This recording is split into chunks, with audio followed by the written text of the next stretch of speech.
مختلف قسم کی لوگوں کے پاس دعوتیں آتی ہیں, صحیح ہے, تو لوگ پریشان ہوتے ہیں ہم حق تک کیسے پہنچیں. بالکل ایسے پہنچیں جیسے صحیح ڈاکٹر تک پہنچ جاتے ہیں آپ. 2 نمبر حکیم بھی ہے نا مارکیٹ میں, کیا خیال ہے؟ 1 نمبر بھی ہیں, 2 نمبر بھی, ڈاکٹروں میں 1 نمبر بھی ہیں اور 2 نمبر بھی. تو وہاں کیسے پہنچ جاتے ہیں؟ آپ اپنی پوری کوشش کرتے ہیں بھائی کس سے علاج کرانا ہے, اور یہ اپنے شعبے میں ماہر ہے یا.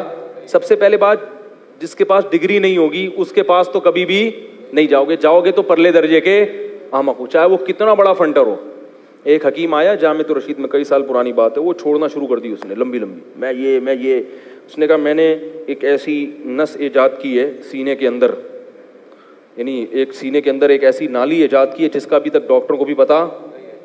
میں نے کہا یہ بہت بڑا چھوڑو ہے, اس کو پتہ نہیں میڈیکل سائنس کہاں سے, یہ ہم کو بیوقوف سمجھ رہا ہے. وہ پورا چیر پھاڑ کے میرے بھائی ایک ایک رگ چیک کر لی, اور انہوں نے ابھی ایک نئی نس ایجاد کر لی ہے. تو جیسے میڈیکل سائنس میں پوری ڈاکٹروں کی ایک جماعت ہے, ایک پینل ہے, ایک نیا آدمی اٹھ کے تمام ڈاکٹروں کے خلاف ایک نئی تحقیق مارکیٹ میں لائے گا تو آپ بولو گے بھائی تجھے کتابوں کے حوالے اللہ کا واسطہ نہ دے, یہ تیری کتابیں تیرے حوالے اپنے پاس رکھ. یا تو یہ حوالے غلط ہیں یا ان حوالوں کا وہ مطلب نہیں ہے جو تو بیان کر رہا ہے. ایسے ہی علم دین میں پورا ایک علماء کا سیٹ اپ صدیوں سے چلا آ رہا ہے. اگر اس میں 2 نمبر ہیں تو 1 نمبر بھی اس میں موجود ہیں. پورا ایک سلسلہ چلا آ رہا ہے. اور یہ بھی بات یاد رکھو کہ خود رو پودوں کے قریب مت پھٹکو, کوئی بیک اپ ہونا چاہیے. جیسے رشتہ جب کرتے ہو, لڑکا اٹھ کے آئے آپ کی بیٹی کا رشتہ مانگنے, تو فیملی بیک اپ دیکھتے ہو کہ نہیں؟ وہ کہ میں بہت نیک ہوں, میں نمازی پڑھتا ہوں, زکات میں. کہ ابا کون ہے؟ ابا کا تو مجھے پتا نہیں بھائی, مر گئے ہوں گے, نہیں مرے ورے نہیں, مجھے نہیں پتا کون ہے. بھائی قبر دکھا دو ابا کی. بھائی ابا کا کنفرم نہیں ہے, لیکن مجھے دیکھو, میرے ابا پہ کیوں جا رہے ہو؟ مجھے دیکھو کہ میں کیا ہوں, کتنا نیک ہوں. آپ بولے کہ تیرے باپ ہی کا نہیں پتا تو ہم تجھ پہ کیسے اعتماد کریں؟ کسی بھی عالم کو پہچاننے کے لیے سب سے پہلے دیکھا جاتا ہے یہ اس کا سلسلہ کیا ہے, کون سے بزرگ ہیں جن کا اس کے اوپر ہاتھ ہے, جنہوں نے اس پر اعتماد کیا ہے, جنہوں نے اس کو ممبر پہ بیٹھنے کی اجازت دی ہے, جو اس کی غلطیوں پہ اس کو تنبیہ کر سکتے ہیں. اب مجھے کوئی صاحب کہتے ہیں حضرت مولانا طارق علم صاحب نے یہ کام کیا, آپ ان کو بتائیں, جو بعض لوگوں کی نظر میں وہ صحیح نہیں ہوتا. میں کہتا ہوں میں ان کا باپ بولو بھائی نہیں. اگر بالفرض, اول تو بہت سی غلطیاں ہوتی نہیں, لوگ اس کو غلط سمجھ, اگر بالفرض کوئی غلطی ہوئی ہے تو یہ کام کس کا ہے؟ ان کے ابا ان کو بتائیں گے. سمجھ میں آ رہی ہے بات؟ اور بتاتے ہیں لوگ جو بھی بڑے ہوتے ہیں. میں نے بتایا نا ہر ذی علم سے اوپر کیا ہوتا ہے, اور اگر نہیں بتا رہے تو ان کی کیا ہے؟ غلطی ہے. تو حضرت مولانا طارق علم صاحب کو بھی ان کے بڑے علماء ان کو گائیڈ کرتے رہتے ہیں. وہ تبلیغی بزرگوں سے پوچھتے ہیں, اکابر سے رابطہ کرتے ہیں. ان کی بھی پھر بھی انسان ہے, غلطی ہر ایک سے ہوتی ہے. اور ہمارا گھیرا تو بہت ہی تنگ ہے, ہمارے پیچھے تو ایک بہت بڑا ادارہ ہے, ہم تو ڈانٹ کھاتے ہیں خوشی سے. میں ایک جگہ بیان کر کے آیا, 6 سال پہلے ڈیفینس میں بیان تھا, ختم قرآن کے موقع پر 6-7 سال ہو گئے. او بڑا زبردست, لوگ بھی بڑا خوش, مجمع ٹوٹ گیا, مل رہا ہے, گلے مل رہا ہے, اور لوگوں کیا پتہ پھینکے آئے انہوں نے یہاں بڑا خوش. ہمارے استاذ جو تھے انہوں نے میرا بیان سنا, انہوں نے مجھے بتایا کہ یار بالکل صحیح نہیں کیا آپ نے, یہ باتیں آپ نے بالکل غلط کی ہیں. ہمارا اتنا سا منہ ہو گیا.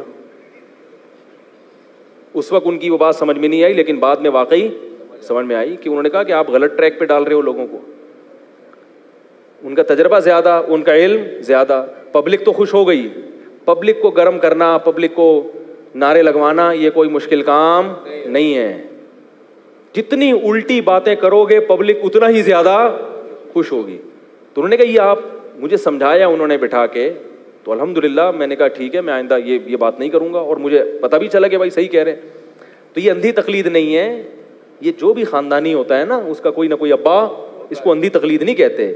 اندھی تقلید وہ ہوتی ہے کہ آپ نے اپنی لگام جس کے ہاتھ میں دی ہے وہ خود قابل اعتماد ہے ہی نہیں. جیسے جاہل پیر ہوتے ہیں جو خود قرآن و سنت کو فالو نہیں کر رہا, آپ نے اس کو فالو کرنا شروع کر دیا. پہلے یہ تو ثابت ہو کہ یہ خود قرآن و سنت کا عاشق ہے. تو ہمارا جن بزرگوں سے تعلق ہے, ہم نے زندگیاں ان کے ساتھ گزار کے پہلے یہ آبزرو کیا ہے کہ یہ خود بھی قرآن و سنت کو فالو کرتے ہیں کہ نہیں کرتے. پھر ہم نے ان سے اپنی لگام ان کے ہاتھ میں دی ہے. بھائی پہلے اطمینان ہوا کہ یہ ہمارے خیر خواہ بھی ہیں, امت کے خیر خواہ بھی ہیں, اندھے مقلد بھی نہیں ہیں, ان کو حق بات ملتی ہے تو یہ اپنے بزرگوں سے اختلاف کرتے ہیں احترام کے ساتھ. پوری اطمینان کے بعد انسان پھر کسی پر اعتماد کرتا ہے. اندھی تقلید یہ ہوتی ہے کہ جو ملے وہ پھونکے لگائیں, جن چڑیل بھوت بھگا لیے, یا شکل اچھی ہے اس کی تو بس جو پھر حضرت نے پھینکنا شروع کی اور آپ نے لپیٹنا شروع کر دی. ٹھیک ہے نا, ایسا نہیں ہوتا. تو کسی کو شیخ بنانے سے پہلے اس کو بھی آزمایا جاتا ہے. اور میں تو اس میں اور احتیاط کرتا ہوں کہ اس زمانے میں تصوف میں کسی کو شیخ بنانے سے پہلے یہ ضروری ہے, اتنا کافی نہیں ہے کہ اس کو کسی بزرگ سے خلافت ملی ہو. نا نا نا نا, آج کل خلافتیں ملنا بہت آسان, کسی کو بھی نائب بنا دیا جاتا ہے اپنا. آپ بھی اس کے ساتھ رہو, اس کی صحبت میں بیٹھو, اس کے بعد آپ اندازہ لگاؤ کہ واقعی یہ صحیح بات کر رہے ہیں کہ نہیں کر رہے, صحیح عمل ان کی زندگی میں ہے یا نہیں ہے. دنیا کے ایسا تو نہیں کہ یہ لالچی لوگ ہوں, کیونکہ انسان سے غلطی ہو سکتی ہے. تو بعض دفعہ ہمارے بزرگ سے غلطی ہو جاتی ہے خلافت دینے میں, اس کے بہت سارے واقعات ہیں.